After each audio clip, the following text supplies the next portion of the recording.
एक चीज याद रखना, भू आकृतिक प्रक्रिया हम पढ़ रहे हैं, दो प्रकार के बल काम करते हैं, एक होता है बाह्य बल और एक होता है आंतरिक बल। जो बाह्य बल है ये कभी रुकता नहीं है, ये हमेशा चलता रहता है, ये सतत प्रक्रिया है, लेकिन धीरे धीरे धीरे धीरे काम करता रहता है। और जो आंतरिक बल है वो क्या है भाई, एकाएक होता है, एकाएक, ठीक है, कभी होगा लेकिन अचानक, मतलब कभी होगा और बहुत तीव्र गति से होगा, बहुत तीव्रता के साथ परिवर्तन कर देता है ना।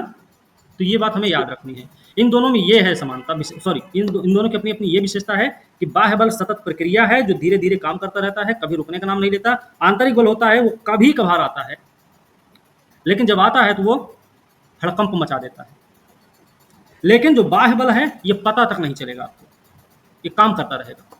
प्रक्रियाएं, पृथ्वी की उत्पत्ति कैसे हुई, परपटी अन्य आंतरिक संस्थानों का क्रम विकास कैसे हुआ, भूपर्पटी प्लेट्स का संचालन किस प्रकार हुआ, कैसे हो रहा है, भूकंप, ज्वालामुखी के प्रकार, भूपर्पटी को निर्मित करने वाले शैलों और खनिजों के विषय में सूचनाओं की जानकारी के पश्चात हम जिस धरातल पर रहते हैं उसके विषय में भी विस्तार से जानने का प्रयास करेंगे। शुरुआत होगी, धरातल असमतल क्यों है। हमने पिछले चैप्टर्स में पढ़ रखा है, एक भूगोलवेत्ता के द्वारा इस बात का अध्ययन किया ही जाता है कि धरातल पर पाए जाने वाले जो ऊबड़ खाबड़, असमतल या धरातल पर पाई जाने वाली भौतिक प्रक्रियाएं अलग अलग तरीके से कैसे हैं, भौगोलिक स्थितियां इनकी कैसी हैं। इसके साथ साथ ये भी पता करने का प्रयास उनके द्वारा अध्ययन किया जाता है कि इनका कारण क्या है। पहाड़ कैसे उठ गया, उनको ये भी पता करना होता है। उनको ये भी पता करना होता है कि ये खाई कैसे बनी है, झील का निर्माण कैसे हुआ, समुद्र कैसे बन गया, पेड़ यहाँ पे ज़्यादा कैसे हो रहे हैं, उपजाऊ मिट्टी कैसे बन गई, यहाँ पर उत्पादन क्यों इतना अच्छा खासा हो रहा है, नदियाँ कैसे आ रही हैं, सारी चीज़ों का अध्ययन उन्हें करना पड़ता है एक भूगोलवेत्ता का। ठीक है, सर्वप्रथम भूपर्पटी गत्यात्मक है। सबसे पहली बात तो ये ध्यान रखो कि जो भूपर्पटी है वो गत्यात्मक है। गत्यात्मक मतलब गतिहीन नहीं है, गतिशील है। ठीक है, कैसे हमने देखा जो भारतीय प्लेट थी वो कैसे कर विषुवत भूमध्य रेखा के नीचे थी, वो कैसे उठ के भूमध्य रेखा के ऊपर चली आई, है ना। कैसे हम देख रहे हैं कि भूकंप आता है, फिर हम देखते हैं कैसे एक पैंजिया और पैंथालासा हुआ करता था, है ना, फिर सब अलग हुए जब, तो उसमें अफ्रीका बना, उत्तरी अमेरिका, दक्षिणी अमेरिका बन गए। आज उनकी अवस्थिति भी दूर दूर नजर आ रही है। ठीक है, आप अच्छी तरह जानते हैं कि ये क्षैतिज तथा ऊर्ध्वाधर दिशाओं में संचलित होती रहती है। जो भूपर्पटी है वो क्षैतिज और ऊर्ध्वाधर दिशाओं में संचलित होती है। निश्चित तौर पर ये भूतकाल में वर्तमान गति की अपेक्षा थोड़ी तीव्रतर संचलित होती थी। भूपर्पटी का निर्माण भूपर्पटी का निर्माण करने वाले पृथ्वी के भीतर सक्रिय आंतरिक बलों में पाया जाने वाला अंतर ही पृथ्वी के बाह्य सतह में अंतर के लिए उत्तरदायी है। ठीक है, मतलब पृथ्वी के भीतर जो सक्रिय आंतरिक बल हैं उनमें जो अंतर पाया जा रहा है, उनमें पाए जाने वाले अंतर के चलते ही पृथ्वी के धरातल पर पाई जाने वाली भूआकृतियों में भी अंतर देखने को मिलता है। ठीक है, तो धरातल पर पाए जाने वाली भूआकृतियों में अंतर का मूल कारण क्या है, या अंतर का कारण क्या है, पृथ्वी के आंतरिक बलों में पाया जाने वाला अंतर। ठीक है, ध्यान रखना। मूलतः धरातल सूर्य से प्राप्त ऊर्जा द्वारा प्रेरित बाह्य बलों से अनवरत प्रभावित होता रहता है। अनवरत मतलब चलता ही रहेगा। निश्चित रूप से आंतरिक बल अभी भी सक्रिय है, यद्यपि उनकी तीव्रता में अंतर है। सक्रिय अभी भी हैं, लेकिन अंतर है उनकी तीव्रता में, ये याद रखना। पहले की तीव्रता और थी, अब की तीव्रता और हो गई है। इसका मतलब है धरातल पृथ्वी मंडल के अंतर्गत उत्पन्न हुए बाह्य बल और पृथ्वी के अंदर उद्भूत आंतरिक बलों से अनवरत प्रभावित होता है। जो धरातल है किससे प्रभावित है, बाह्य बलों से भी और आंतरिक बलों से भी, दोनों से प्रभावित होता है। ठीक है, ये ध्यान रखना। ये सर्वथा परिवर्तनशील बाह्य बलों को बहिर्जनिक एक्सोजेनिक, आंतरिक बलों को अंतर्जनिक एंडोजेनिक कहते हैं। इसमें एक चीज याद रखना, बहिर्जनक बलों की क्रियाओं का क्या परिणाम हो सकता है, जो बाह्य बल हैं उनका क्या परिणाम होगा, तो उभरी हुई भूआकृतियों का विघर्षण हो जाएगा। मतलब ऊंचा उठा हुआ पहाड़ है तो घिस के नीचा हो सकता है, ऊंचा उठा पठार है तो समतल हो सकता है। ठीक है, कोई खाई टाइप का है, गड्ढा टाइप का है, एरिया है तो वो भर सकता है, ऐसे कुछ हो सकता है। बेसिन या निम्न क्षेत्रों गर्तों का भराव हो सकता है, जिसको अधिवृद्धि या तल्लोचन कहा जाता है। अब ये तल्लोचन शब्द है, तल्लोचन शब्द का मतलब क्या होता है ये आपको पता होना चाहिए। गर्तों के भराव की स्थिति है ना, या निम्न क्षेत्रों के भराव की स्थिति को तललोचन कहा जाता है, जिसे हम अधिवृद्धि के नाम से भी जानते हैं। धरातल पर अपर्दन के माध्यम से उच्चावच के मध्य अंतर कम होने को तल संतुलन कहते हैं। ठीक है, मतलब धरातल पर जो अपर्दन प्रक्रिया हो रही है उसकी वजह से जो धरातल पर एक दूसरी आकृतियों के बीच में पाया जाने वाला अंतर है उसमें कमी जब आती है उसी को हम तल संतुलन कहते हैं। तो अपर्दन की प्रक्रिया तब तक सक्रिय रहती है जब तक सामने जो दूसरा धरातलीय क्षेत्र है उसका और जहां से अपर्दन हो रहा था दोनों की ऊंचाई में एक समानता नहीं पाई जाती। ठीक है, तो तल संतुलन है कि उच्चावच के मध्य अंतर कम होने को ही तल संतुलन कहते हैं। अंतर्जनित शक्तियां निरंतर धरातल के भागों को ऊपर उठाती हैं। भाई भूकंप है, ज्वालामुखी है, ये सब क्या है, ये सब ऊपर उठाने का प्रयास करती हैं। ठीक है, या निर्माण करती हैं और इस प्रकार बहिर्जनिक प्रक्रियाएं उच्चावच में भिन्नता को सम करने में असफल होती हैं। क्यों ऐसा है? क्योंकि देखो जो बाह्य क्रियाएं हैं वो बहुत धीरे धीरे काम करती हैं लेकिन लगातार करती हैं, लेकिन जो आंतरिक क्रियाएं हैं वो एकाएक उत्पन्न होती हैं, बहुत तीव्रता के साथ उत्पन्न होती हैं। बात समझ आई? तो इस स्थिति में क्या होता है, वो उठाने में तो सक्षम हो जाती हैं, ऊपर दूसरा निर्माण का कार्य कर देती हैं, लेकिन दूसरी तरफ जो ये बाह्य कारक होते हैं वो उनकी स्पीड से उसका तल संतुलन नहीं कर पाते हैं। ठीक है, अतएव भिन्नता तब तक बनी रहती जब तक बहिर्जनित और अंतर्जनित बलों के विरोधात्मक कार्य चलते रहते हैं। मतलब धरातलीय भाग में भिन्नता या उच्चावच में भिन्नता तभी तक बरकरार रहती है जब तक बहिर्जनिक और अंतर्जनित बलों के विरोधात्मक काम चलते रहते हैं।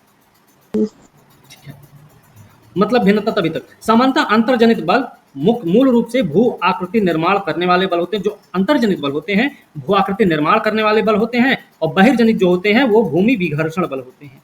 मतलब हम बोले तो भू आकृति निर्माण बल के रूप में अंतर्जनित बल को जानते हैं और बहिर्जनित बल को हम किस रूप में जानते हैं, भूमि विघर्षण बल के रूप में। भूतल संवेदनशील है, मानव अपने निर्वाह के लिए इस पर निर्भर करता है, इसका व्यापक सघन उपयोग भी करता है। लगभग सभी जीवों का धरातल के पर्यावरण के अनुवाह में योगदान होता है। मनुष्यों ने संसाधनों का अति दोहन किया, हमें इनका उपयोग करना चाहिए, किंतु भविष्य में जीवन निर्वाह के लिए इसकी पर्याप्त संभाव्यता को बचाए रखना चाहिए। यूज तो करना चाहिए लेकिन भविष्य के लिए भी ध्यान रखना चाहिए। भाई धरातल के अधिकांश भाग को बहुत लंबी अवधि में आकार प्राप्त हुआ है और मानव द्वारा इसके उपयोग, दुरुपयोग, कुप्रयोग के कारण इसकी संभाव्यता में बहुत तीव्र गति से ह्रास हो रहा है। यदि उन प्रक्रियाओं जिन्होंने धरातल को विभिन्न आकार दिया और अभी दे रही हैं उन पदार्थों की प्रकृति जिनसे ये निर्मित है को समझ लिया जाए तो निश्चित रूप से मानव उपयोग जनित हानिकारक प्रभाव को कम करने और भविष्य के लिए इसके संरक्षण हेतु आवश्यक उपाय किए जा सकते हैं। ठीक है, मतलब जो धरातल पर या धरातल के अंदर या प्रकृति में पाई जाने वाली जो भी चीजें हैं, अगर उनको संरक्षण करने का उपाय देखना है, संरक्षण करना है उनका, और इनके द्वारा जो मानव जनित प्रक्रियाओं के फलस्वरूप प्रभाव देखने को मिलता, अगर उसको कम करना है तो हमें समझना क्या होगा, हमें समझना होगा कि वो प्रक्रियाएं जो धरातल को आकार दे रही हैं और वो प्रक्रियाएं जिनसे ये निर्मित हुए हैं उनके बारे में अगर हमको पता हो जाए तो हम ये सारे काम कर सकते हैं। ठीक है, भू आकृतिक प्रक्रियाएं। आप भू आकृतिक प्रक्रियाएं के अर्थ को समझना चाहें धरातल के पदार्थों पर। अंतर्जनित और बहिर्जनित बलों द्वारा भौतिक दबाव रासायनिक प्रक्रियाओं कर भूतल के विन्यास में परिवर्तन को भू आकृतिक प्रक्रिया कहते हैं। पटल विरूपण, ज्वालामुखीयता, ये क्या है, अंतर्जनित है, भू आकृतिक प्रक्रिया है जो पहले भी हम पढ़ चुके हैं। अपक्षय, बृहच्छरण, अपर्दन, निक्षेपण, ये बहिर्जनिक भू आकृतिक प्रक्रियाएं होती हैं। ठीक है ना, बहिर्जनिक और अंतर्जनिक पता रहना चाहिए। इसमें हम इन्हीं सब के बारे में देखेंगे। अच्छा, बहिर्जनिक तत्व कौन कौन से हैं? तो इसमें बहिर्जनिक में जल है, हिम है, वायु है। ये क्या करते हैं, धरातल के पदार्थों का अधिग्रहण कर लेते हैं, उनका परिवहन करने में सक्षम होते हैं। ठीक है, होते हैं बहिर्जनिक तत्वों में जल, हिम और वायु, ये क्या करते हैं, धरातल के पदार्थों का अधिग्रहण ही नहीं करते हैं बल्कि उनका परिवहन करने में वो सक्षम भी होते हैं। इसी को बोला जाता है भू आकृतिक कारक। ठीक है, भू आकृतिक प्रक्रिया क्या हुई, भू आकृतिक प्रक्रिया क्या हुई भाई, इसमें अपक्षय, अपर्दन, निक्षेपण, ये भू आकृतिक प्रक्रिया है। लेकिन भू आकृतिक कारक क्या हुए, पानी, बर्फ, हवा, ये सब कारक हो गए। बात समझे, दोनों में अंतर क्या चीज, तो हमको पता चला कि भू आकृतिक प्रक्रिया क्या होती है और भू आकृतिक कारक क्या होते हैं। ठीक है, जब प्रकृति के ये तत्व ढाल प्रवणता के कारण गतिशील हो जाते हैं तो पदार्थों को हटाकर ढाल के सहारे ले जाते हैं और निचले भागों में निक्षेपित कर देते हैं। भू आकृतिक प्रक्रियाएं, भू आकृतिक कारक, विशेषकर बहिर्जनिक को यदि स्पष्ट रूप से अलग अलग ना कहा जाए तो इन्हें एक ही समझना होगा, क्योंकि ये दोनों एक ही होते हैं। अगर इनको अलग अलग कहा जाए तो भाई अलग है, क्योंकि पानी कारक है, पानी का बहना प्रक्रिया है, हवा का बहना प्रक्रिया, हवा उसका कारक है, बर्फ उसका कारक है, लेकिन बर्फ का पिघल कर बहना या बर्फों का बहना, चलना, वो प्रक्रिया में आ जाएगा। बात समझे? चलेगा किधर? अरे भैया ढाल पर चलेगा, ऊपर से नीचे चलेगा, नीचे से ऊपर तो जाएगा नहीं, जाहिर सी बात है। पानी का भी मामला है, ढाल पाएगा तभी आगे बढ़ेगा, और जितना तीव्र ढाल पाएगा उतनी तेजी से भागेगा, है ना। एक प्रक्रिया एक बल होता है जो धरातल के पदार्थों के साथ अनुप्रयुक्त होने पर प्रभावी हो जाता है। एक कारक एक गतिशील माध्यम है, जो प्रक्रिया है वो बल है, जो कारक है वो गतिशील माध्यम है। अभी बताया ना, पानी क्या है? कारक है, पानी का बहना प्रक्रिया है, प्रोसेस है वो, समझे। तो गतिशील माध्यम होता है कारक, प्रवाहित जल, हिमानी, हवा, लहर, धारा, ये सब क्या है? ये गतिशील माध्यम कारक होते हैं ये लोग, जो धरातल के पदार्थों को हटाता, ले जाता, निक्षेपित करता है। इस प्रकार प्रवाह युक्त जल, भूमिगत जल, हिमानी, हवा, लहर, धारा, इन सबको भू आकृतिक कारक कहा जाता है। ठीक है।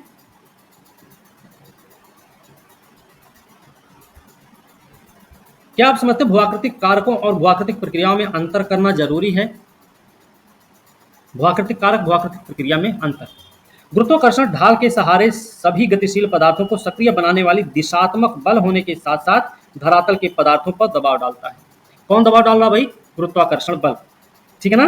वो दिशात्मक बल, तो गुरुत्वाकर्षण जो होता है ये ढाल के सहारे ही काम करता है। दिशात्मक बल होने के साथ साथ दबाव युक्त बल भी होता है।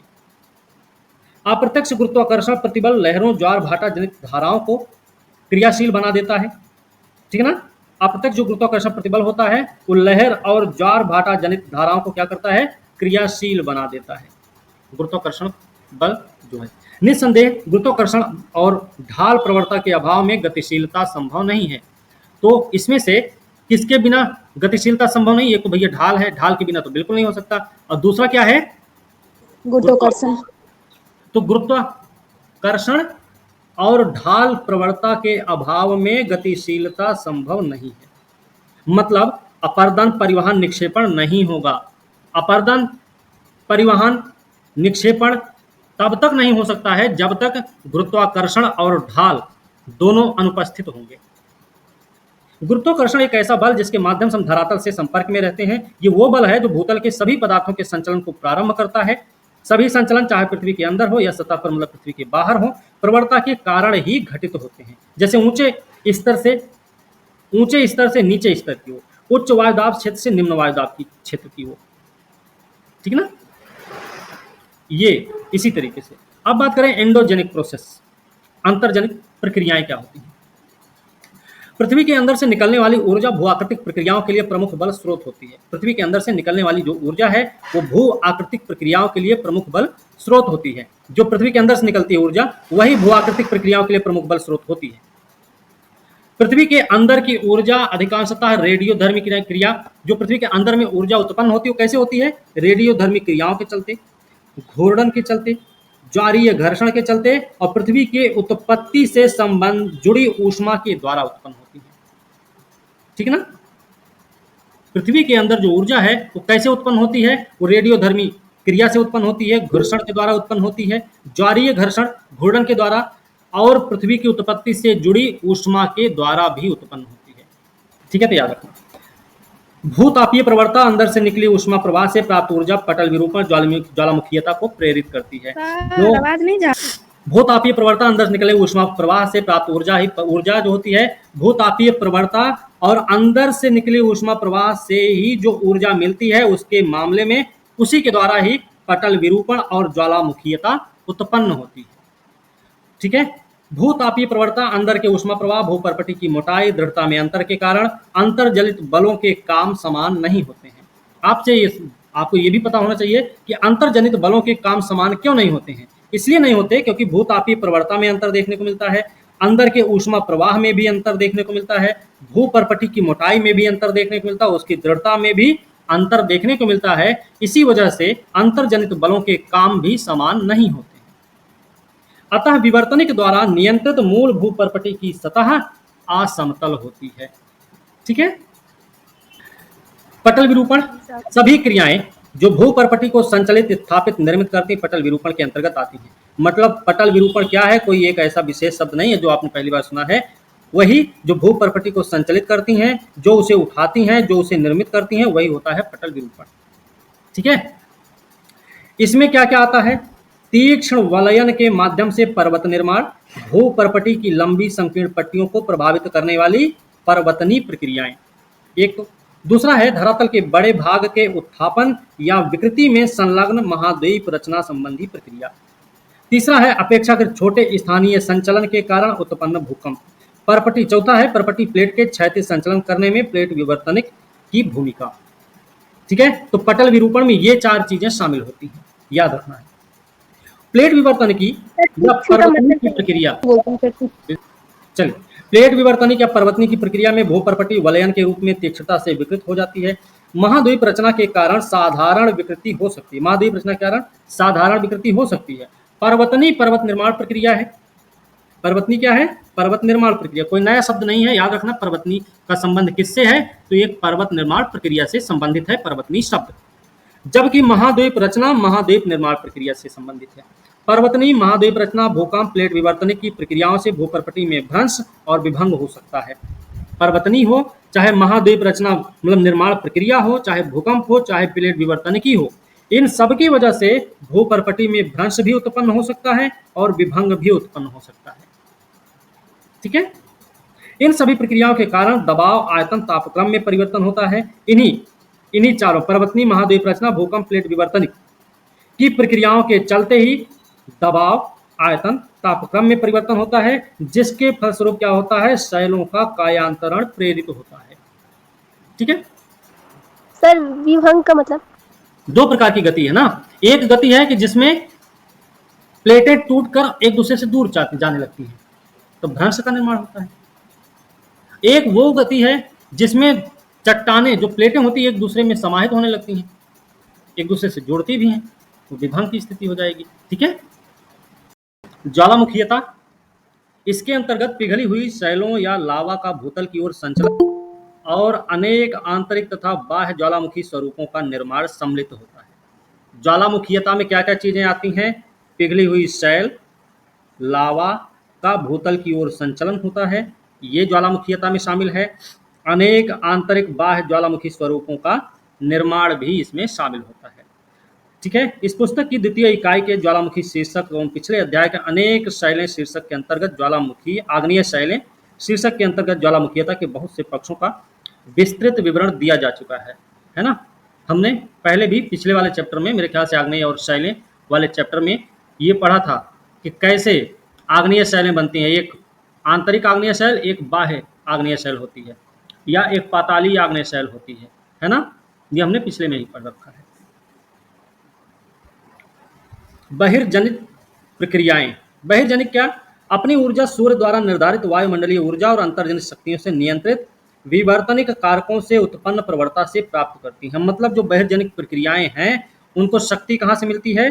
तो उनको शक्ति मिलती सूर्य द्वारा निर्धारित वायुमंडलीय ऊर्जा के माध्यम से मिलती है। साथ ही साथ अंतर्जनित शक्तियों से नियंत्रित जो विवर्तनिक कारक हैं, उनसे उत्पन्न प्रवणता के कारण भी बहिर्जनिक प्रक्रियाओं को ऊर्जा प्राप्त होती है। आप क्यों सोचते हैं कि ढाल या प्रवणता बहिर्जनिक बलों से नियंत्रित विवर्तनिक कारकों द्वारा निर्मित होते हैं? वो इसलिए क्योंकि धरातल का ऊपर उठना या नीचे धंसना अंतर्जनित बल का परिणाम होता है। ठीक है। तो गुरुत्वाकर्षण बल ढाल युक्त सतह वाले धरातल पर कार्यरत रहता है। देखिए यहाँ पर भी जो गुरुत्वाकर्षण बल होता है वो समतल धरातल पर कार्यरत नहीं होता है, बल्कि वो ढाल युक्त सतह वाले धरातल पर कार्यरत होता है। ढाल की दिशा में पदार्थ को संचालित करता है।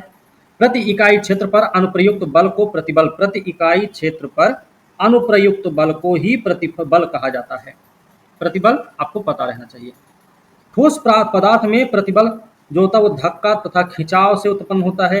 मतलब प्रति इकाई क्षेत्रफल अनुप्रयुक्त बल प्रतिबल है। और ठोस पदार्थ में प्रतिबल कैसे उत्पन्न होता है, तो धक्का और खिंचाव के कारण, पुल और पुश के कारण, है ना, याद रखना। यस। इससे विकृति प्रेरित होती है। धरातल के पदार्थों के सहारे सक्रिय बल अपरूपण प्रतिबल होते हैं।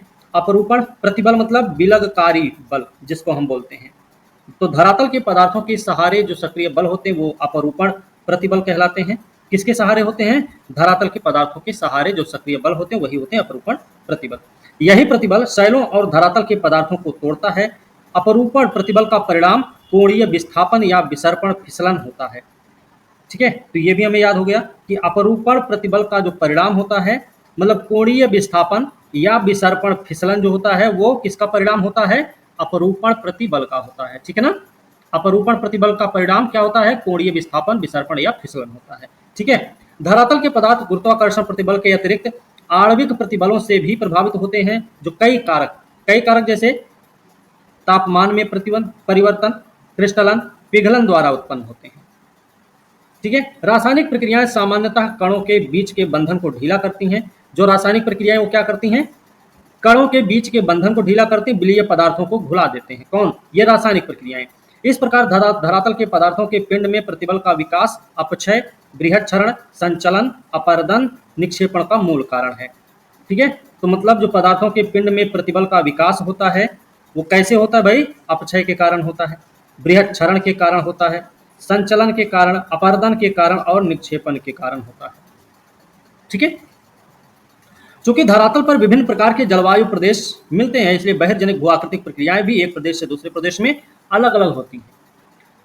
सब जगह बहिर्जनिक प्रक्रियाएं एक जैसी नहीं होती। उसका मूल कारण क्या है, धरातल पर विभिन्न प्रकार के जलवायु प्रदेश का पाया जाना। तापक्रम और वर्षण दो महत्वपूर्ण जलवायवीय तत्व हैं जो विभिन्न प्रक्रियाओं को नियंत्रित करते हैं। विभिन्न प्रक्रियाओं को नियंत्रित करने वाले महत्वपूर्ण जलवायवीय तत्व कौन होते हैं, तो एक होता है तापक्रम और दूसरा होता है वर्षण। सभी बहिर्जनिक भूआकृतिक प्रक्रियाओं को एक सामान्य शब्दावली अनाच्छादन के अंतर्गत रखा जाता है, डेनुडेशन। ठीक है, मतलब बहिर्जनिक भूआकृतिक प्रक्रिया, इनको अगर एक साथ मिलाएं तो इनको अनाच्छादन बोलते हैं। अनाच्छादन का अर्थ होता है निरावृत करना या आवरण हटाना। अनाच्छादन का मतलब क्या है, आवरण हटाना, निरावृत करना।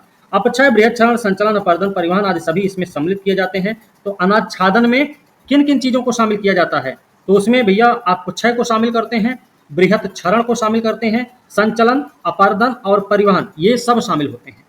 प्रवाह चित्र अनाच्छादन प्रक्रियाओं उनसे संबंधित प्रेरक बल को दर्शाता है। प्रवाह मतलब जो बह रहे हैं, परिवहित हो रहे हैं, है ना, वही अनाच्छादन प्रक्रिया उनसे संबंधित प्रेरक बल को दर्शाता है। इससे स्पष्ट हो जाना चाहिए कि प्रत्येक प्रक्रिया के लिए एक विशिष्ट प्रेरक बल या ऊर्जा होती है। बहिर्जनिक भूआकृतिक प्रक्रियाएं एक क्षेत्र से दूसरे क्षेत्र में अलग अलग होती हैं, ये हमने पहले पढ़ रखा है। स्पष्ट है जैसे कि पृथ्वी के धरातल पर तापीय प्रवणता के कारण भिन्न भिन्न जलवायु प्रदेश स्थित हैं जो कि अक्षांशीय, मौसमी, जलथल विस्तार में भिन्नता के द्वारा उत्पन्न होते हैं। मतलब पृथ्वी पर जलवायु प्रदेश का, भिन्न भिन्न जलवायु प्रदेश का पाया जाना तापीय प्रवणता का परिणाम है। तापीय प्रवणता का परिणाम, और तापीय प्रवणता कैसे होती है, कोई समुद्री क्षेत्र है, कोई समुद्र से दूरी महाद्वीपीय स्थिति में नजर आता है, किसी का अक्षांशीय विस्तार है, कहीं मौसम अलग देखने को मिलता है। जल थल के विस्तार की वजह से ही ताप प्रवणता हमको देखने को मिलती है। तापमान और वर्षण जलवायु के दो महत्वपूर्ण घटक हैं जो कि विभिन्न भूआकृतिक प्रक्रियाओं को नियंत्रित करते हैं। वनस्पति का घनत्व, प्रकार, वितरण जो प्रमुखतः वर्षा तापक्रम पर निर्भर करते हैं, बहिर्जनिक भूआकृतिक प्रक्रियाओं पर अप्रत्यक्ष प्रभाव डालते हैं। ठीक है, तो ये तो ठीक है कि जो बहिर्जनिक भूआकृतिक प्रक्रियाएं हैं उनको मूल रूप से कौन प्रभावित करते हैं, उसके मूल कारण है वर्षण और तापमान, लेकिन वो प्रत्यक्ष रूप से हैं। लेकिन यहाँ पर वनस्पति का घनत्व, प्रकार और वितरण जो होता है ये क्या करता है, भूआकृतिक, बहिर्जनिक भूआकृतिक प्रक्रियाओं पर अप्रत्यक्ष प्रभाव डालता है। ठीक है, यहाँ तक समझ में आया? ठीक है, यस यस। तब विभिन्न जलवायु प्रदेशों में विभिन्न जलवायु तत्व क्या क्या होते हैं? जलवायु तत्व में ऊंचाई में अंतर होता है। दक्षिण मुखी ढालों पर पूर्व और पश्चिम मुखी ढालों की अपेक्षा अधिक सूर्यतप प्राप्ति। नहीं समझे?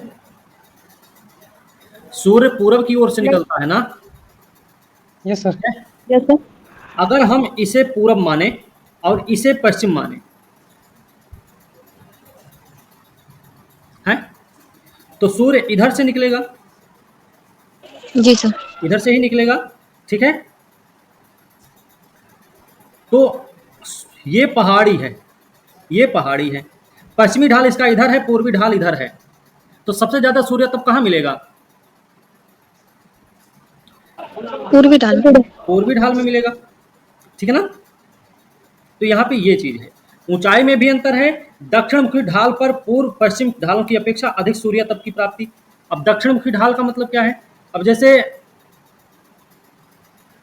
पुनश्च वायु का वेग, दिशा, वर्षण की मात्रा, प्रकार, इसकी गहनता, वर्षण, वाष्पीकरण संबंध, तापक्रम की दैनिक श्रेणी, हिमकरण, पिघलन की आवृत्ति, तुषार व्यापन की गहराई आदि में अंतर के कारण किसी भी जलवायु प्रदेश के अंदर भूआकृतिक प्रक्रियाएं अलग अलग होती हैं। यहाँ पर कुल मिला के भूआकृतिक प्रक्रियाएं, जो बहिर्जनिक भूआकृतिक प्रक्रियाएं होती हैं, उनमें भिन्नता क्यों होती है, क्या कारण होते हैं, वो समझना जरूरी है, ठीक है।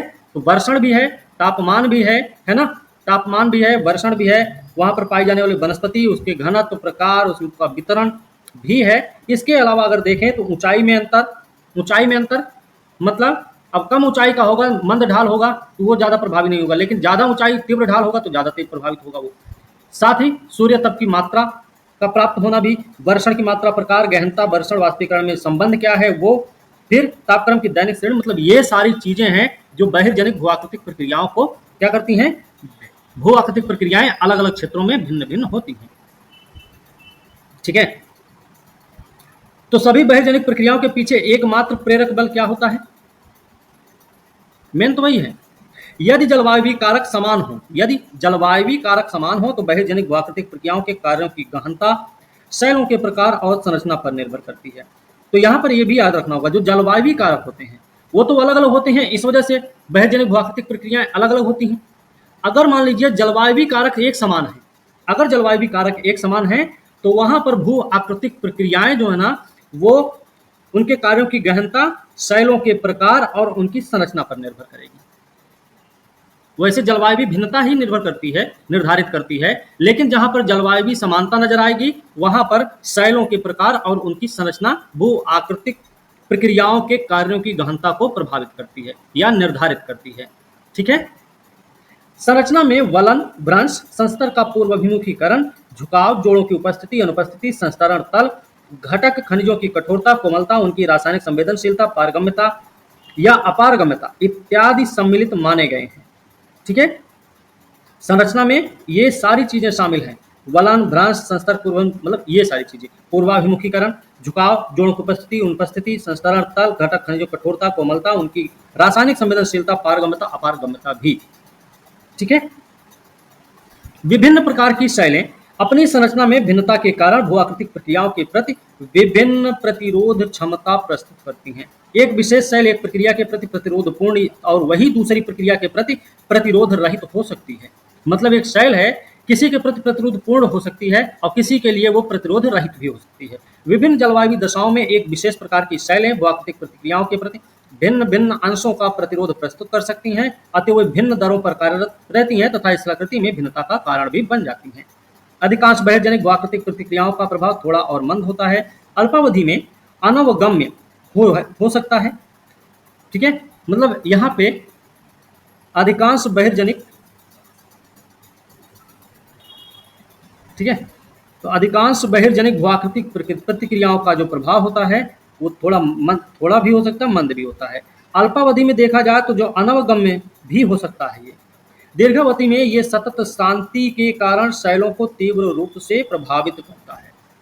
दीर्घावधि समय में देखा जाए तो जो फैटिग है, शांति, इसके कारण शैलों को तीव्र रूप से प्रभावित करता है।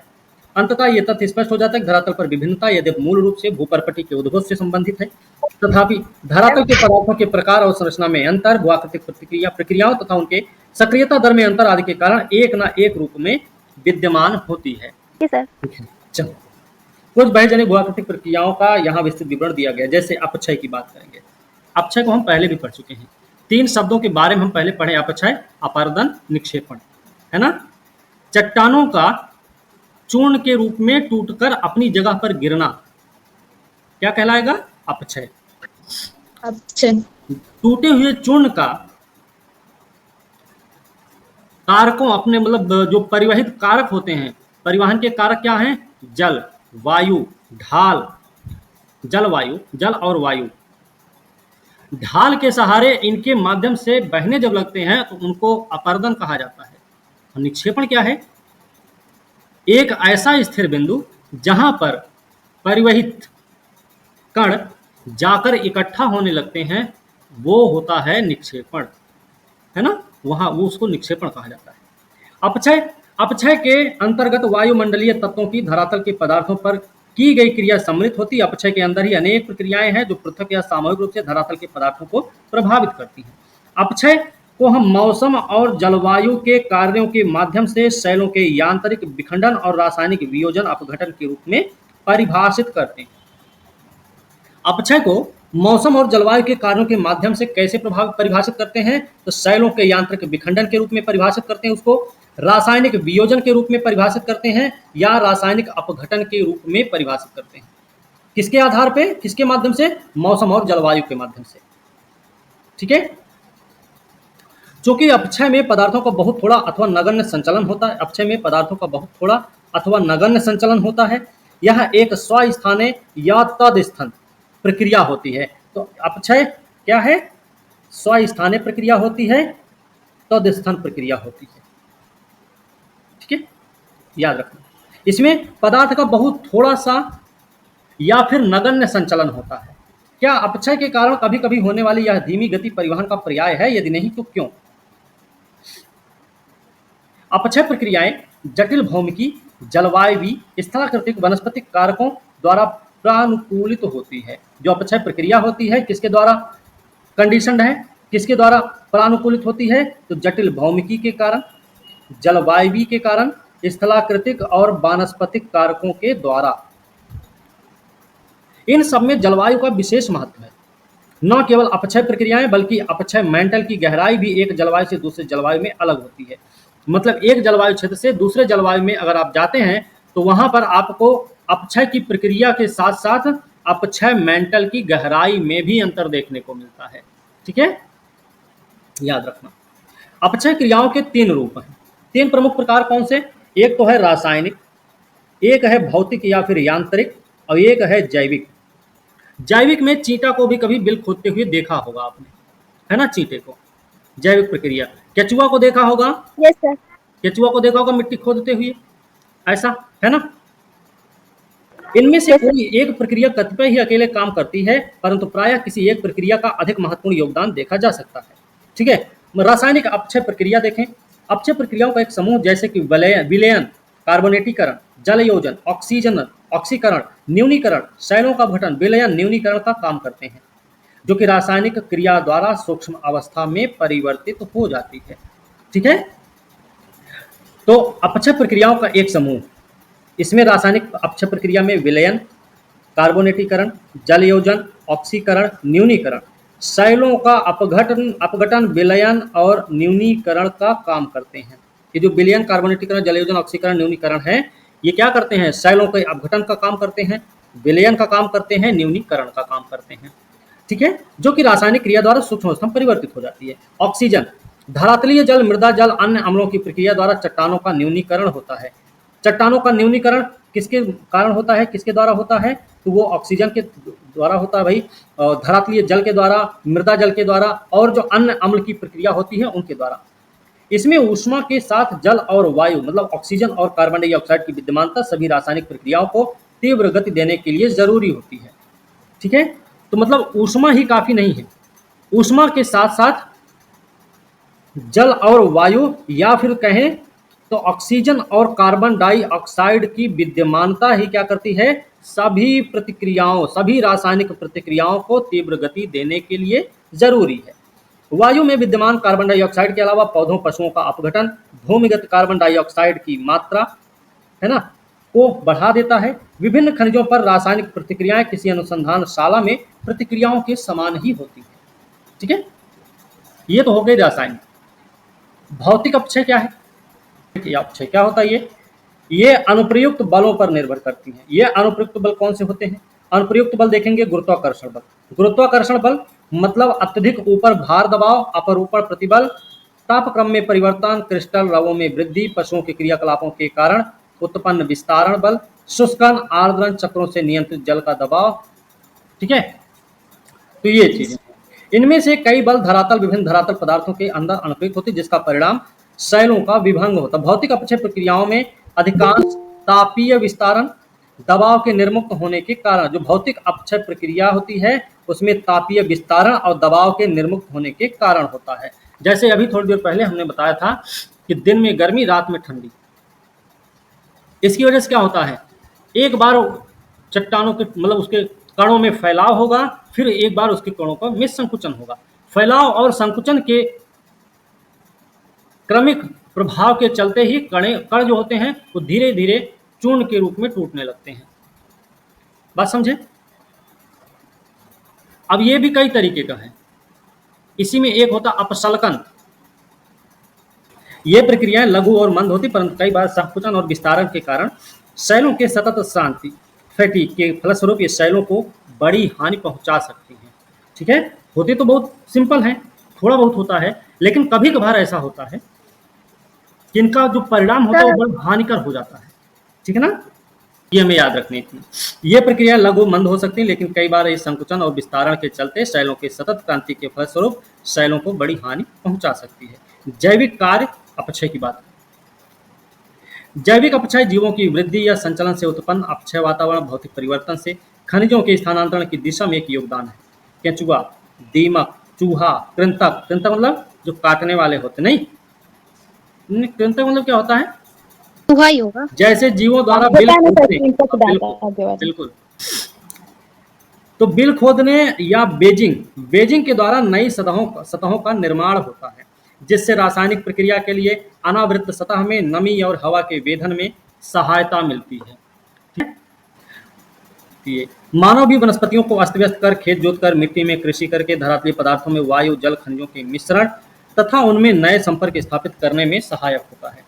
सड़ने वाले पौधों तथा पशुओं के पदार्थ ह्यूमिक, कार्बनिक, अन्य अम्ल जैसे तत्वों के उत्पादन में योगदान देते हैं, जिससे कुछ तत्वों का सड़ना, क्षरण, घुलन भी बढ़ जाता है।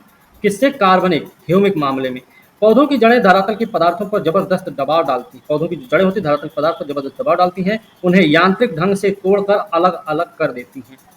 ठीक है, अपक्षय के विशेष प्रभाव। यहाँ पर देखिए अपसल्कन शब्द आ गया है। इसकी व्याख्या पहले ही भौतिक अपक्षय प्रक्रियाओं, तापीय संकुचन, फैलाव, लवण अपक्षय के अंतर्गत की जा चुकी है। अपसल्कन क्या है? अपसल्कन कारण नहीं भैया, परिणाम है। पहली बात तो ये याद रखो कि अपसल्कन एक परिणाम है। ठीक है, कोई प्रोसेस नहीं है, ना तो कारण है।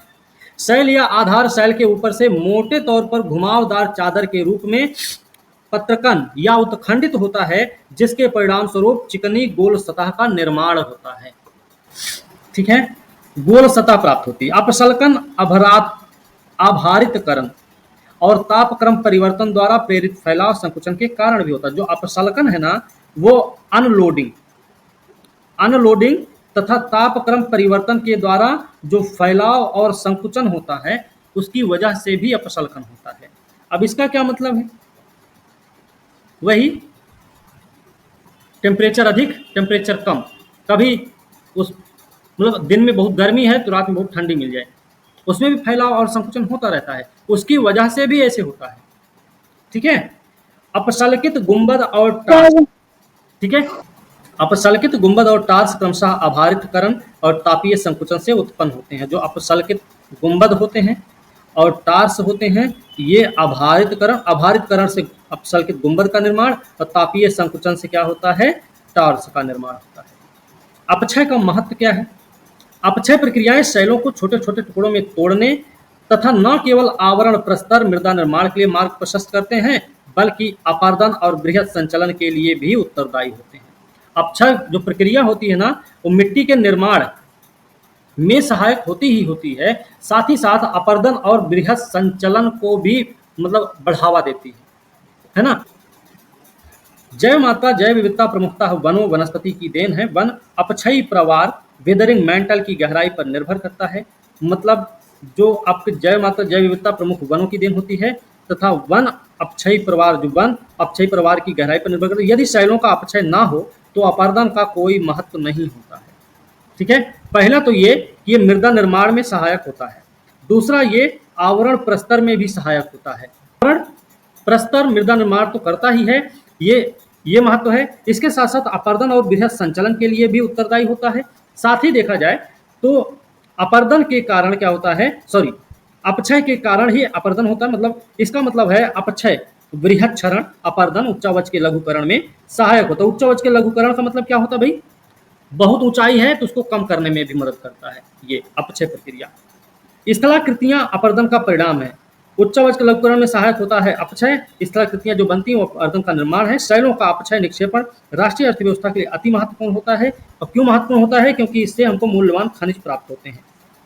भाई अपक्षय के बाद ही ना होता है अपर्दन और निक्षेपण, है ना, उस वजह से। तो इसमें लोहा, मैग्नीज, एल्यूमिनियम, तांबा, गैस के समृद्धिकरण संकेंद्रण में ये सहायक अपक्षय मृदा निर्माण की एक महत्वपूर्ण प्रक्रिया होती है।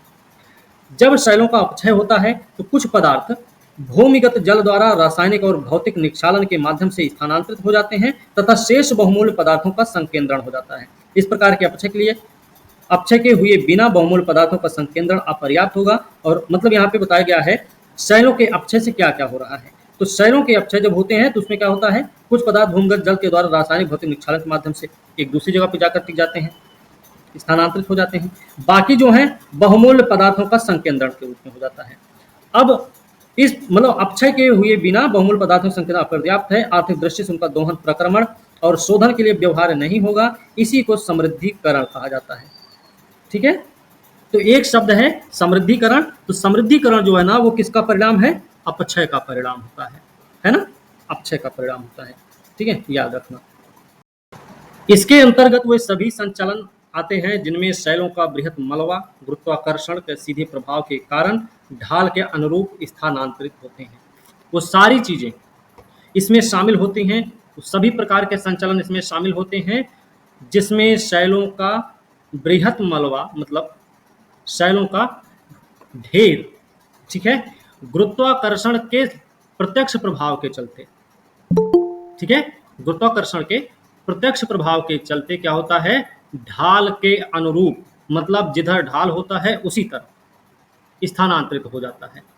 ठीक है, मतलब है वायु, जल, हिम ही अपने साथ एक स्थान से दूसरे स्थान तक मलबा नहीं ढोते हैं बल्कि मलबा भी अपने साथ वायु, जल, हिम ले जाते हैं। मतलब दोनों का एक द्विपक्षीय संबंध है, मलबा का जल कौमा वायु और हिम का द्विपक्षीय संबंध है। एक तरफ जल, वायु और हिम मलबा को ढोकर लेकर चलते हैं तो दूसरी तरफ क्या होता है, मलबा क्या करता है, इन तीनों को लेकर चलता है। ठीक है, बृहत मलबे की संचलन गति मंद से तीव्र हो सकती है। जो बृहत मलबा होता है उसकी संचलन गति मंद से तीव्र हो सकती है जिसके फलस्वरूप पदार्थों के छिछले से गहरे स्तंभ प्रभावित होते हैं जिनके अंतर्गत विसर्पण, बहाव, स्खलन, पतन शामिल होता है। मतलब मलबे की जो संचलन गति है वो मंद भी हो सकती है, तीव्र भी हो सकती है। मंद से तीव्र गति हो सकती है, इसमें क्या होता है, इसका परिणाम ये निकलता है कि छिछले से गहरे स्तंभ भी प्रभावित होंगे। चलिए, गुरुत्वाकर्षण बल आधार शैलों और अपक्षय से पैदा सभी पदार्थों पर अपना प्रभाव डालता है। जो गुरुत्वाकर्षण बल है वो आधार शैल और अपक्षय से पैदा होने वाले सभी पदार्थों पर अपना प्रभाव डालेगा। तो गुरुत्वाकर्षण कुछ पर नहीं डालता है बल्कि आधार शैल और अपक्षय से पैदा होने वाले सभी पदार्थों पर अपना प्रभाव छोड़ता है। ठीक है, गुरुत्वाकर्षण बल। यदि बृहत संचलन के लिए अपक्षय जरूरी नहीं है परंतु ये इसे बढ़ावा देता है, तो ये बात भी पता रहनी चाहिए। तो बृहत संचलन के लिए बहुत बड़े स्तर पर अगर स्खलन की प्रक्रिया हो रही है या संचलन की प्रक्रिया हो रही है तो उसके लिए अपक्षय की जरूरत तो नहीं है। अगर अपक्षय होता है तो क्या करेगा, वो संचलन की प्रक्रिया को तेज कर देगा। ठीक है, बृहत संचलन अपक्षयित ढालों पर अनपक्षयित पदार्थों की अपेक्षा बहुत अधिक सक्रिय रहता है। मतलब बृहत संचलन कहाँ सबसे ज्यादा सक्रिय देखा जाएगा, अपक्षयित ढालों पर सबसे ज्यादा सक्रिय देखा जाएगा। बृहत संचलन में गुरुत्वाकर्षण शक्ति सहायक होती है, ये ध्यान रखने की जरूरत है, तथा कोई भी भूआकृतिक कारक जैसे प्रवाहित जल, हिमानी वायु, लहर, धारा बृहत संचलन की प्रक्रिया में सीधे रूप से सम्मिलित नहीं होते। मतलब बृहत संचलन अपर्दन के अंदर नहीं आता है। ठीक है, जो बृहत संचलन है वो अपर्दन नहीं है, अपर्दन का कोई किसी भी प्रकार का रूप नहीं है बृहत संचलन। याद रखना, बृहत संचलन के लिए गुरुत्वाकर्षण शक्ति जरूरी है, क्योंकि गुरुत्वाकर्षण शक्ति के चलते ही तो वो बहेगा आगे, संचलित होगा, उसकी गति तेज होगी धीमी होगी, है ना। उसके लिए ना तो किसी जल की जरूरत है, ना तो किसी हिमानी की जरूरत है, ना किसी वायु की, ना किसी लहर की, ना तो किसी धारा की, किसी की जरूरत नहीं है। इसी वजह से ये कोई अपर्दन नहीं है, बृहत संचलन खुद में एक प्रक्रिया है। ठीक है, पदार्थों का संचलन एक स्थान दूसरे स्थान होता रहता है गुरुत्वाकर्षण सहायता। ढाल पर पदार्थ बाधक बलों के प्रति अपना प्रतिरोध प्रस्तुत करते हैं। मान लीजिए बह रहा था, बृहत संचलन हो रहा था, रास्ते में कोई रुकावट आ गई तो उसको क्या करेगा, रुक जाएगा नहीं, उसको भी तोड़ेगा, उसको भी तोड़ के आगे बढ़ेगा। बात समझे, ब्रेकर की वजह से वो नहीं रुकेगा, ब्रेकर को भी निकाल देगा आगे। ठीक है,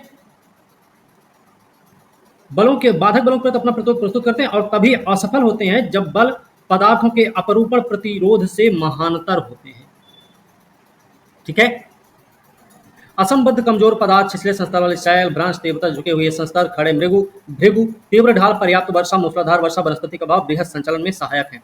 तो बृहत संचलन में सहायक तत्व कौन कौन से होते हैं, वो तो गुरुत्वाकर्षण बल एक तो काम करता ही रहता है, उसके अलावा असंबद्ध कमजोर पदार्थ जो ज्यादा मजबूती से पकड़े हुए एक दूसरे को नहीं है, तो कमजोरी के साथ लगे हुए हैं।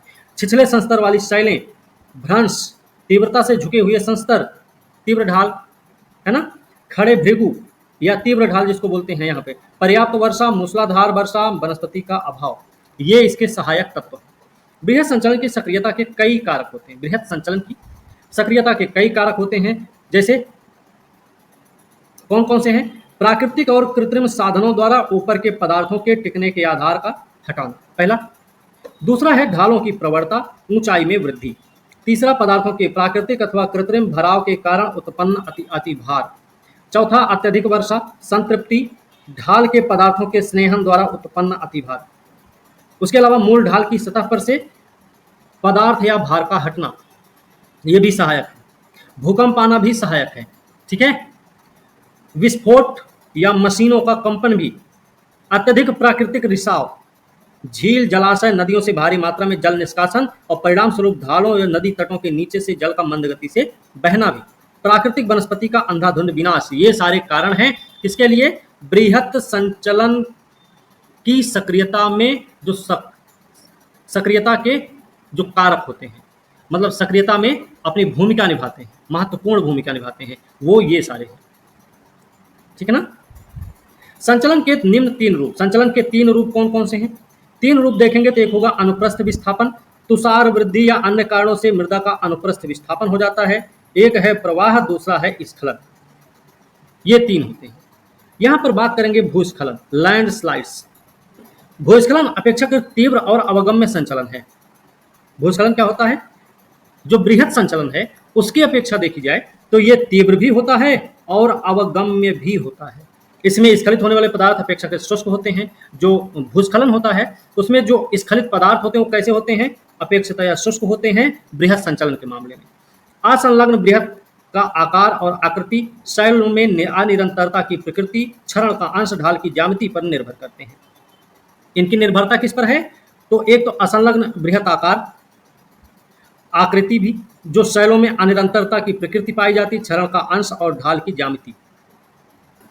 इस वर्ग में पदार्थों के संचलन के प्रकार के आधार पर वर्ग में कई प्रकार के स्खलन पहचाने जा सकते हैं। ढाल जिस पर संचलन होता है के संदर्भ में पश्चावर्तन के साथ शैल मलबा की एक या कई इकाइयों के फिसलन को अवसर्पण कहा जाता है। ढाल के सहारे ही संचलन हो रहा है।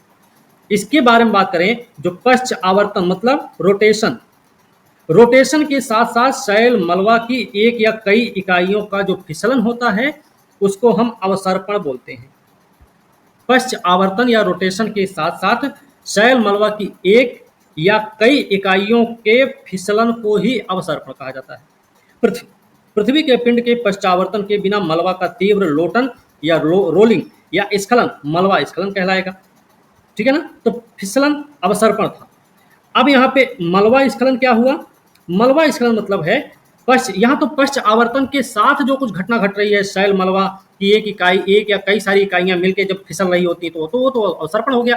यहाँ पर पश्च आवर्तन के बिना, पश्च आवर्तन के बिना जो मलबा का तीव्र लोटन होता है, तीव्र तरीके से जो इसकी रोलिंग होती है उसी को, या स्खलन होता है उसी को मलबा स्खलन कहा जाता है। ठीक, यहां पर कहने का मतलब है, एक तो हमने अवसर्पण पढ़ा और दूसरा हमने मलबा स्खलन पढ़ा। इसका मतलब यहाँ पे ये है कि मलबा स्खलन और अवसर्पण में अंतर है। अवसर्पण का मतलब है जब रोटेशन या पश्चावर्तन के साथ साथ शैल मलबा की एक या कई सारी इकाइयों का फिसलन शुरू हो जाता है, तो वो आपका अवसर्पण होता है। अंतर दूसरे वाले में यही है कि पश्च आवर्तन नहीं जाइए, मतलब पश्च आवर्तन के बिना ही सारा काम होना है। ठीक है, मलबा अपना संचालित होता रहेगा, उसी को हम क्या बोलेंगे, मलबा स्खलन बोलेंगे।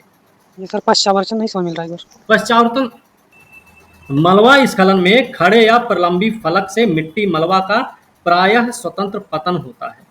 मलबा स्खलन में क्या होता है, जो खड़े या प्रलंबी फलक होते हैं उनकी वजह से मिट्टी मलबा का स्वतंत्र पतन होने लगता है। संस्तर जोड़ या भ्रंश के नीचे पृथक शैल बृहत के स्खलन को हम क्या बोलते हैं, शैल स्खलन बोलते हैं। संस्तर जोड़ या भ्रंश के नीचे पृथक शैल बृहत के स्खलन को शैल स्खलन कहा जाता है। तीव्र ढालों पर शैल स्खलन बहुत तीव्र और विध्वंसक होता है। तीव्र ढाल पर भूस्खलन की खरोंच दर्शाता है 6.3 का चित्र। तीव्र नति संस्तरण तल जैसे अनिरंतरताओं के सहारे स्खलन एक समतलीय पात के रूप में घटित होता है। किसी तीव्र ढाल के सहारे शैल खंडों का ढाल से दूरी रखते हुए स्वतंत्र रूप से गिरना शैल पतन कहलाएगा। किसी तीव्र ढाल के सहारे शैल खंडों का ढाल से दूरी रखते हुए स्वतंत्र रूप से गिरना शैल पतन कहलाता है। शैल पतन शैलों के फलक के उथले संस्तर से होता है, जो इसे शैल स्खलन से अलग करता है। मतलब जो शैल पतन है वो शैलों के फलक के उथले संस्तर से होता है और शैल स्खलन से अलग इसीलिए होता है। मतलब शैल पतन और शैल स्खलन दोनों में अंतर है, और दोनों में अंतर क्या है, अंतर है फलक के संस्तर को लेकर, है ना। जो शैल पतन है वो फलक के उथले संस्तर के से होता है, वो काम शैल का पतन शैलों के उथले संस्तर की वजह से होता है, और जब शैलों का स्खलन होता है वो कैसे होता है, गहराई तक। ठीक है ना। हमारे देश में मलबा अवधाव और भूस्खलन हिमालय में प्रायः घटित होते हैं। इसके कई सारे कारण। पहला कारण है हिमालय। हिमालय क्या, विवर्तनिक दृष्टिकोण से सक्रिय है। ठीक है, मलबा अवधाव और भूस्खलन हिमालय में ही प्रायः घटित होते हैं, है ना। कहाँ पे, हिमालय में। क्यों होते हैं, क्योंकि हिमालय विवर्तनिक दृष्टिकोण से सक्रिय है।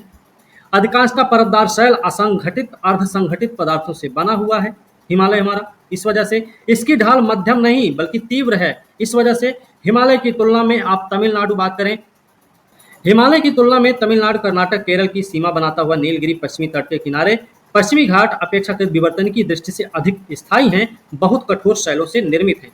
ये तो रही हिमालय की बात कि जो विवर्तनिक दृष्टिकोण से सक्रिय ही नहीं है बल्कि परतदार शैल असंगठित और अर्धसंगठित पदार्थों से बना हुआ भी है। इसका ढाल भी बड़ा तीव्र है। वहीं पर अगर हम पश्चिमी घाट की बात करें, नीलगिरी पहाड़ की बात करें जो तमिलनाडु, कर्नाटक, केरल की सीमा बना रहा है, उनकी बात करें तो वो विवर्तनिकी की दृष्टि से ज्यादा स्थायी हैं और उसके अलावा बहुत कठोर शैलों से निर्मित हैं।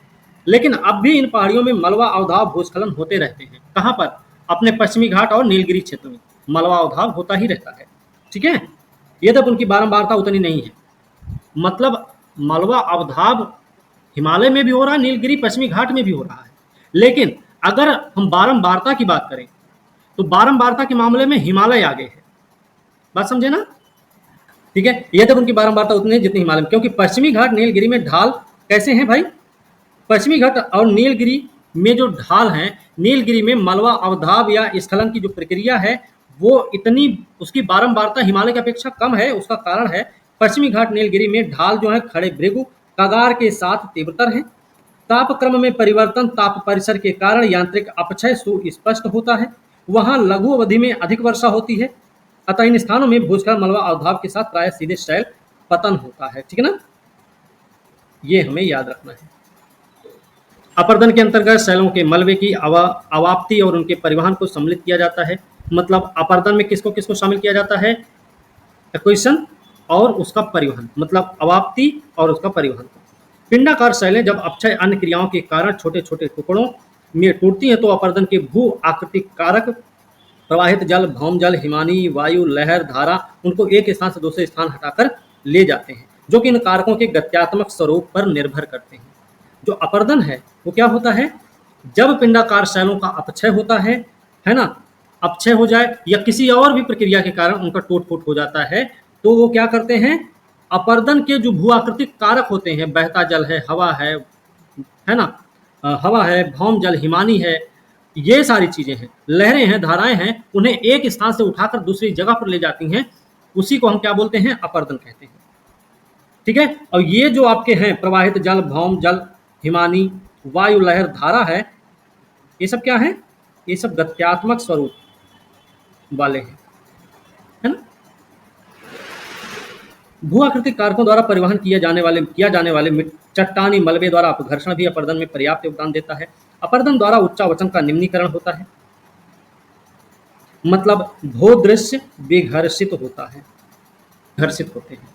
मतलब ये है, अपक्षय अपर्दन में सहायक होता, लेकिन अपक्षय अपर्दन के लिए अनिवार्य दशा नहीं है। अपक्षय अपर्दन के लिए सहायक हो सकता है, लेकिन अनिवार्य दशा नहीं हो सकती। बात समझे। अगर अपक्षय नहीं भी होता है तब भी अपर्दन होगा, किसी भी चीज का अपर्दन। अपर्दन मतलब क्या है, प्रवाहित होने की जो प्रक्रिया, वही तो अपर्दन है। बात समझे। नदी का पानी, प्रवाहित जल बह रहा, अपने साथ ऑटोमेटिक कुछ न कुछ काट पीट के लेके जाएगा ही जाएगा, प्रवाहित तो होगा ही, अपर्दन करेगा ही, अपर्दन काम करेगा ही वो। तो अपक्षय जो है सहायक है, लेकिन अनिवार्य नहीं है। अपक्षय, बृहत्क्षरण, अपर्दन, निम्नीकरण की प्रक्रियाएं। अपक्षय, बृहत्क्षरण और अपर्दन ये क्या है, निम्नीकरण की प्रक्रिया। तो निम्नीकरण की प्रक्रियाएं ये तीन होती है। बृहत संचलन, अपर्दन में अंतर होता है। बृहत संचलन में क्या होता है, शैल मलबा चाहे शुष्क हो, नम हो, वो गुरुत्वाकर्षण के कारण स्वयं आधार तल पर जाते हैं, परंतु प्रवाहशील जल, हिमानी, लहरें, धाराएं, वायु निलंबित मलबे को नहीं ढोते हैं। वस्तुतः ये अपर्दन ही है जो धरातल में होने वाले अनवरत परिवर्तन के लिए उत्तरदायी होता है। ठीक है। जो बृहत संचलन है वो धरातल में होने वाले अनवरत परिवर्तन के लिए जरूरी नहीं है, अनवरत परिवर्तन के लिए उत्तरदायी नहीं है। अनवरत परिवर्तन के लिए उत्तरदायी कौन है, अपर्दन ही है। बृहत संचलन में शैल मलबा शुष्क हो या फिर नम हो, वो उसको सिर्फ गुरुत्वाकर्षण की जरूरत है। गुरुत्वाकर्षण बल अगर काम कर रहा है तो बृहत संचलन होना तय है। उसके लिए चाहे हिमानी की बात हो, चाहे प्रवाहित जल की बात हो, चाहे वायु की बात हो, इनकी जरूरत नहीं पड़ेगी। लेकिन अपर्दन के लिए इनकी जरूरत पड़ेगी ही पड़ेगी, इनके द्वारा ही वो आगे बढ़ेंगे। बात समझ आई। तो बृहत संचलन और अपर्दन में ये सबसे बड़ा अंतर है। तो अपर्दन जो धरातल में होने वाले अनवरत परिवर्तन, ठीक है। चित्र संख्या 6.1 से स्पष्ट है कि अपर्दन और परिवहन जैसी अनाच्छादन प्रक्रियाएं गतिज ऊर्जा द्वारा नियंत्रित होती हैं। मतलब अपर्दन और परिवहन, ये जो अनाच्छादन की क्रियाएं हैं, ये गतिज ऊर्जा द्वारा नियंत्रित होती हैं। ठीक है। धरातल के पदार्थों का अपर्दन और परिवहन वायु द्वारा, प्रवाहशील जल, हिमानी, लहर, धारा और भूमिगत जल के द्वारा होता है। ठीक है। ये तो उनको पता रहना चाहिए हर हालत में। इनमें से प्रथम तीन कारक जलवायु दशाओं द्वारा नियंत्रित होते हैं। जो पहले तीन कारक हैं वो जलवायु दशा द्वारा नियंत्रित है। मतलब कौन कौन से तीन हैं, वायु, प्रवाहशील जल और हिमानी, ये तीन जलवायु दशा पर निर्भर, जलवायु दशा द्वारा नियंत्रित होते हैं, है ना। अपर्दन के दो अन्य कारक लहर, धारा, भूमिगत जल का कार्य जलवायु द्वारा नियंत्रित नहीं होता। मतलब लहर, धारा और भूमिगत जल का जो काम होता है वो जलवायु द्वारा नियंत्रित नहीं होता है। लहरें जो होती हैं, लहरें थल और जलमंडल के अंतरापृष्ठ तटीय प्रदेश में काम करती। जो लहरें होती कहाँ काम करती हैं, तो थल और जलमंडल के अंतरापृष्ठ तटीय प्रदेश में। लेकिन जो भूमिगत जल है उसका काम मुख्य रूप से किसी क्षेत्र की आकस्मिक विशेषताओं द्वारा निर्धारित होती है। लिथोलॉजिकल, आकस्मिक मतलब लिथोलॉजिकल। यदि शैलें पारगम्य, घुलनशील और जल प्राप्य हैं तो केवल काष्ठ आकृतियों का निर्माण होता है। मतलब जो शैलें हैं वो पारगम्य, घुलनशील और जल प्राप्य अगर हैं तो उस समय किसका, काष्ठ आकृति का निर्माण होगा। अगले अध्याय में हम अपर्दन के कारकों द्वारा निर्मित भूआकृतियों के विवरण भी प्रस्तुत करेंगे। निक्षेपण अपर्दन का परिणाम होता है। निक्षेपण क्या है? अपर्दन का परिणाम है। अपर्दन का परिणाम है। ढाल में कमी के कारण जब अपर्दन के कारकों के वेग में कमी आ जाती है तो परिणामतः अवसादों का निक्षेपण शुरू होता है। मतलब ढाल में कमी होने की वजह से अपर्दित अवसादों का निक्षेपण शुरू होता है। दूसरे शब्दों में कहें तो निक्षेपण वस्तुतः किसी कारक का काम नहीं होता है। निक्षेपण किसी कारक का काम नहीं होता। पहले स्थूल बाद में सूक्ष्म पदार्थ निक्षेपित होते हैं। पहले स्थूल पदार्थ और बाद में सूक्ष्म पदार्थ निक्षेपित होते हैं। स्थूल मतलब बड़े बड़े, सूक्ष्म मतलब छोटे छोटे। तो पहले स्थूल आएगा, उसके बाद सूक्ष्म आएगा, है ना। निक्षेपण से निम्न भूभाग भर जाते हैं। वहीं अपर्दन के कारक प्रवाह युक्त जल, हिमानी वायु, लहरें, धाराएं, भूमिगत जल ये तल्लोचन अथवा निक्षेपण के कारक के रूप में भी कार्य करने लग जाते हैं। जो ये अपर्दन के कारक अभी तक हुआ करते थे वही अब निक्षेपण के कारक के रूप में भी काम करने लगते हैं। ठीक है, जब ढाल में कमी आने लगती है। बात समझे? जब ढाल में कमी आने लगती है तो वही जो अपर्दन के कारक पहले हुआ करते थे वो अब निक्षेपण के कारक बन जाते हैं, है ना। मतलब दल बदलू सरकार इनकी हो जाती है। अपर्दन निक्षेपण कारक धरातल पर क्या होता है इसका विवेचन अगले अध्याय भूआकृतियां और उनका उद्भव में विस्तृत रूप से किया गया है। बृहद संचलन अपर्दन दोनों में पदार्थों के एक स्थान से दूसरे स्थान पर स्थानांतरण होता है, चाहे वो बृहद संचलन हो चाहे अपर्दन हो, स्थानांतरण होता है। अतः दोनों एक ही माने जा सकते हैं या नहीं? यदि नहीं तो क्यों? क्योंकि अभी हमने बताया है बृहद संचलन के लिए गुरुत्वाकर्षण का होना जरूरी है। प्रवाहित जल, धारा, लहर, हवा, पानी ये सब की कोई जरूरत नहीं है। नहीं बहेगा तभी कोई दिक्कत नहीं है, वो बह लेगा अपना। लेकिन अपर्दन के लिए गुरुत्वाकर्षण ठीक है, इसके साथ साथ इनका भी होना जरूरी है। बात समझे? ध्यान रखो। मृदा निर्माण, पौधों को मृदा करते हुए देखते हैं आप, मैदान में खेलते हैं, मृदा के संपर्क में आते हैं, आप मृदा को छूते हैं, अनुभव भी करते हैं, आपके कपड़ों पर भी मिट्टी लग जाती है, आपको कैसा अनुभव होता है? क्या आप बता सकते हैं? मृदा एक गत्यात्मक माध्यम है। पहली चीज तो ये याद रखनी चाहिए कि मृदा एक गत्यात्मक माध्यम है। सॉरी, ठीक है ना, जिसमें बहुत सी रासायनिक, भौतिक, जैविक क्रियाएं अनवरत चलती रहती हैं। मृदा गत्यात्मक माध्यम क्यों है? क्योंकि इसमें रासायनिक, भौतिक और जैविक क्रियाएं अनवरत चलती रहती हैं। इस वजह से ये क्या है? एक गत्यात्मक माध्यम है। मृदा अपक्षय अपकर्ष का परिणाम है, ये वृद्धि का माध्यम भी है। यह एक परिवर्तनशील और विकास उन्मुख तत्व होता है। ठीक है, याद रखो। तो मृदा अपक्षय अपकर्ष का परिणाम है, यही अपक्षय ही वृद्धि का भी मात्रक है, वृद्धि का भी माध्यम है। परिवर्तनशील विकासोन्मुख तत्व है। इसकी बहुत सी विशेषताएं मौसम के साथ बदलती रहती हैं। जो इसकी विशेषताएं हैं वो मौसम के अनुसार बदलती रहती हैं। जैसे कहीं के मिट्टी का स्वरूप वहां की जलवायु पर निर्भर करता है। ठीक है ना। ये वैकल्पिक रूप से ठंडी, गर्म, शुष्क, आर्द्र हो सकती है। विकल्प है वो, विकल्प रूप में है कि वो ठंडी गर्म भी हो सकती है, शुष्क आर्द्र भी हो सकती है। यदि मृदा बहुत अधिक ठंडी या बहुत अधिक शुष्क होती है तो जैविक क्रिया मंद गति से होगी या फिर पूरी तरह बंद रहेगी। मतलब अगर मिट्टी बहुत अधिक ठंडी या फिर बहुत अधिक शुष्क है, बहुत ज़्यादा ठंडा या गर्म है, शुष्क है, तो वहाँ पे जैविक क्रिया बंद भी हो सकती है, मंद भी हो सकती है। यदि इसमें पत्तियां गिरती हैं या घासें सूख जाती हैं तो जैव पदार्थ बढ़ जाते हैं। ओके, मृदा निर्माण या मृदा जनन, पहली बात तो ये अपक्षय पर निर्भर करती है। मृदा निर्माण या फिर मृदा जनन जो होता है वो किस पर निर्भर करता है? सबसे पहले तो अपक्षय पर। यह अपक्षयी प्रवार ही मृदा निर्माण का मूल निवेश होता है। सर्वप्रथम अपक्षयित प्रवार या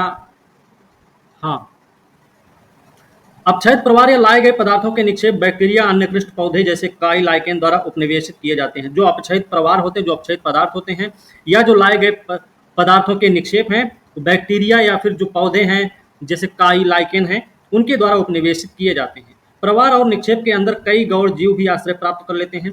जीव और पौधों के मृत अवशेष ह्यूमस के एकत्रीकरण में सहायक होते हैं। प्रारंभ में गौड़, घास और फंस की वृद्धि हो सकती है। शुरुआत में गौड़, घास और फंस की वृद्धि हो सकती है। बाद में पक्षियों, वायु द्वारा लाए गए बीजों से वृक्ष और झाड़ियों में वृद्धि होने लगती है। तो शुरुआत में किसकी वृद्धि हो रही है, फिर बाद में किसकी वृद्धि हो रही है, ये भी पता होना चाहिए। पौधों की जड़ें नीचे तक घुस जाती हैं। बिल बनाने वाले जानवर कणों को ऊपर लाते हैं जिससे पदार्थों का पुंज या फिर अंबार छिद्रमय और स्पंज की तरह हो जाता है। जो बिल बनाने वाले जानवर होते हैं उनका काम क्या होता है? वो नीचे वाले कणों को ऊपर लेकर आते हैं, वो क्या करते हैं, पदार्थों का पुंज मतलब छिद्रमय और स्पंज की तरह बनाते हैं। ठीक है, पदार्थों का पुंज जो होता है वो छिद्रमय कब होता है, जब बिल बनाने वाले जीव कणों को ऊपर लाते हैं। ठीक है, इस प्रकार जल धारण करने की क्षमता, वायु के प्रवेश आदि के कारण अंततः परिपक्व खनिज और जीव उत्पाद युक्त मिट्टी का निर्माण होता है। मतलब जल धारण करने की क्षमता, वायु के प्रवेश के कारण परिपक्व खनिज और जीव उत्पाद युक्त मिट्टी का निर्माण कब होता है, जब बिल बनाने वाले जानवर कणों को ऊपर लाकर क्या करते हैं, पदार्थों को छिद्रमय बना देते हैं। ठीक है, पदार्थों को छिद्रमय या स्पंज की तरह बना देते हैं। क्या अक्षय मिट्टी के निर्माण के लिए पूर्ण रूप से उत्तरदायी है? यदि नहीं तो क्यों? पेडोलॉजी, पेडोलॉजी क्या है, मृदा विज्ञान है, और पेडोलॉजिस्ट एक मृदा वैज्ञानिक होता है। मृदा निर्माण के कारक, मृदा निर्माण 5 मूल कारकों द्वारा नियंत्रित होता है। कौन कौन से कारक है भाई? पहली बात तो मूल पदार्थ जो शैलें होती हैं, दूसरा स्थलाकृति, तीसरा जलवायु है, चौथा जैविक क्रिया है, और पांचवा है उसमें लगने वाला समय। वस्तुतः मृदा निर्माण कारक संयुक्त रूप से कार्य करते हैं, मतलब एक दूसरे के साथ मिलजुल के ही काम करते हैं, एक दूसरे के काम को ये प्रभावित भी करते हैं। इनका संक्षिप्त विवरण यहाँ पर दिया गया है। बात करें जलवायु की, जलवायु मृदा निर्माण में महत्वपूर्ण सक्रिय कारक है, ये इंपॉर्टेंट है। मृदा के विकास में संलग्न जलवायु प्रमुख तत्व क्या क्या होते हैं भाई? तो प्रवणता, वर्षा, वाष्पीकरण की बारंबारता, अवधि, आर्द्रता। उसके अलावा तापक्रम में मौसमी और दैनिक भिन्नता भी इसमें शामिल है, जलवायु तत्व के रूप में जो मिट्टी के निर्माण में सहायक होते हैं। और जलवायु कैसा कारक है? महत्वपूर्ण भी है, सक्रिय कारक भी है। ठीक है ना। दूसरा आता है मूल पदार्थ, जिसको जो शैल है, पैरेंट मटेरियल। मृदा निर्माण में मूल शैल एक निष्क्रिय नियंत्रक कारक है। ध्यान रखना, निष्क्रिय नियंत्रक कारक है। मूल शैल कोई भी स्वास्थान या उसी स्थान पर अपक्षयित शैल, मलबा या लाए गए निक्षेप हो सकती है। मतलब जो मूल शैल होती है वो स्वास्थान उसी स्थान पर या फिर कहीं से लाई हुई, प्रवाहित की हुई शैल भी हो सकती है। मृदा निर्माण गठन, मलबा के आकार, संरचना। मृदा निर्माण का गठन, मलबा के आकार, संरचना मतलब एकल भी पृथक कण, मलबा के कणों का विन्यास, और शैल निक्षेप के खनिज तथा रासायनिक संयोजन पर निर्भर करता है। बात समझे? मूल पदार्थ के अंतर्गत अपक्षय की प्रकृति और उसकी दर, आवरण की गहराई, मोटाई प्रमुख विचारणीय तत्व हैं। मूल पदार्थ में क्या क्या आते हैं? अपक्षय की प्रकृति एक, दूसरा अपक्षय का दर आता है, तीसरा आवरण की गहराई और मोटाई आती है। समान आधार शैल पर मृदाओं में अंतर हो सकता है, समान आधार शैल पर मृदाओं में अंतर हो सकता है, असमान आधार पर समान मृदाएं मिल सकती हैं। मतलब समान आधार शैल पर मृदाओं में अंतर हो सकता है, ठीक है, परंतु जब मृदाएं बहुत नूतन तथा जब मिट्टियां बहुत नूतन तथा पर्याप्त परिपक्व नहीं होती तो मिट्टियों और मूल शैलों के प्रकार में घनिष्ठ संबंध होता है। जब मिट्टियां कैसी होती हैं? नई नबेली होती हैं, यंग होती हैं और पर्याप्त परिपक्व नहीं होती हैं, तब मिट्टी और मूल शैल के प्रकार में घनिष्ठ संबंध होता है। कुछ चूना क्षेत्रों में भी जहां अपक्षय प्रक्रियाएं विशिष्ट होती हैं, मिट्टियां मूल शैल से स्पष्ट संबंध दर्शाती हैं। कहाँ की मिट्टियां मूल शैल से अपना स्पष्ट संबंध दर्शाएंगी? जहां पर चूना क्षेत्र पाया जाएगा। ठीक है। तीसरा है उच्चावच, स्थलाकृति या उच्चावच, टोपोग्राफी। मूल शैल की भांति स्थलाकृति भी एक दूसरा निष्क्रिय नियंत्रक कारक है, याद रखना। स्थलाकृति मूल पदार्थ के आच्छादन अथवा अनावृत होने को सूर्य की किरणों के संबंध में प्रभावित करती है। जो स्थलाकृति होती है मूल पदार्थ के अनाच्छादन होने में, अनावृत होने में, सूर्य की किरणों के संबंध में ही प्रभावित कर सकती है। और स्थलाकृति धरातलीय तथा उपसतही आप्रवाह की प्रक्रिया को मूल पदार्थ के संबंध में भी प्रभावित करती है। ठीक।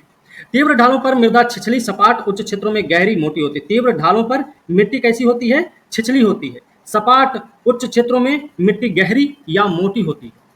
तीव्र ढाल जहां पर देखने को मिलेगा वहां पर मिट्टी बहुत पतली होगी, छिछली प्रकार की होगी, लेकिन जब ऊंचाई पर कोई सपाट एरिया होगा तो वहां पर मिट्टी आपको बहुत गहरी और मोटी भी मिलेगी। निम्न ढालों जहां अपर्दन मंद जल का परिश्रवण अच्छा रहता है, मृदा निर्माण बहुत अनुकूल होता है। मतलब मृदा निर्माण अनुकूल कहाँ होता है? तो निम्न ढाल वाली जगह पर होता है।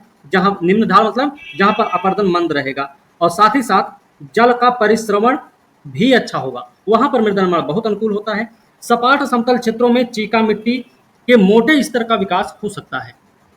जो सपाट या समतल क्षेत्र होते हैं वहां पर चीका मिट्टी के मोटे स्तर का विकास हो सकता है। जैव पदार्थ के अच्छे एकत्रीकरण के साथ मिट्टी या मृदा का रंग भी वहां पे काला हो सकता है, जो सपाट एरिया है वहां की बात कर रहे हैं। चीका मिट्टी का एक तो मोटा स्तर का विकास होगा, दूसरा जैव पदार्थ का एकत्रीकरण हुआ है तो वहां पे मिट्टी का रंग भी काला हो सकता है, गहरा काला हो सकता है। एक आता है जैविक क्रियाएं। ये जैविक क्रियाएं क्या है भाई? वनस्पति आवरण जीव जो मूल पदार्थों पर प्रारंभ तथा बाद में भी विद्यमान रहते हैं, मृदा में जैव पदार्थ, नमी धारण करने की क्षमता, नाइट्रोजन इत्यादि जोड़ने में सहायक होते हैं। वनस्पति आवरण जो जीव हैं ये क्या करते हैं? ये मिट्टी में जैव पदार्थ के मामले में, नमी धारण करने की क्षमता के मामले में और नाइट्रोजन के मामले में सहायक होते हैं। मृत पौधे मिट्टी को सूक्ष्म विभाजित जैव पदार्थ ह्यूमस प्रदान करते हैं। कुछ जैविक अम्ल जो ह्यूमस बनने की अवधि में निर्मित होते हैं मृदा के मूल पदार्थों के खनिजों के विनियोजन में सहायता करते हैं। बैक्टीरियल कार्य की गहनता ठंडी गर्म जलवायु की मिट्टियों में अंतर को दर्शाती है। जो बैक्टीरियल कार्य की गहनता है वो सब जगह समान नहीं होती है, ठंडी और गर्म जलवायु की मिट्टियों में अंतर को दर्शाएगी। ठंडी जलवायु में ह्यूमस एकत्रित हो जाता है क्योंकि यहाँ बैक्टीरियल वृद्धि धीमी होती है।